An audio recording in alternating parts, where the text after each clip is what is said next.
Hello mga ka-Jings Vlog! Welcome back sa aking YouTube channel. For today's video ay magluluto lang ako ng binag-ungang talong na may pork. So ayan, una ay sinalang ko lang yung kawali, tapos nilagyan ko ng mantika at saka nilagay ko na yung bawang at sibuyas at saka yung pork. So ayan, diretso na yung video ko guys, ganun din naman yun.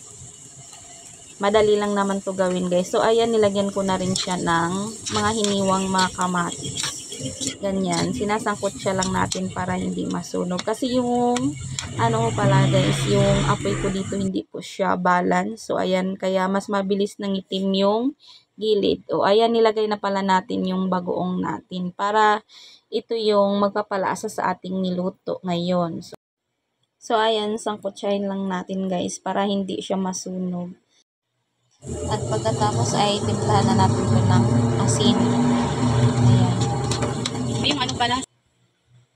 Lagay na rin natin yung siling green guys para maanghang yung niluluto nating binagoongang pork na may talong. So ayan. Ayan, pagkatapos ito guys, lagyan lang natin siya ng mga seasoning para lumasa ang ating niluluto.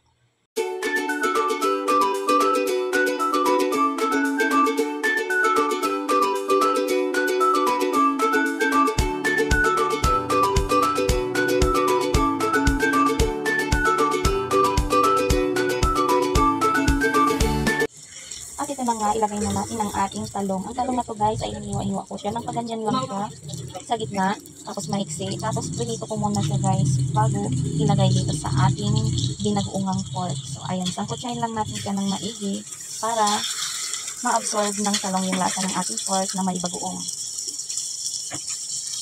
Binibisaya mo na si Shing, ha?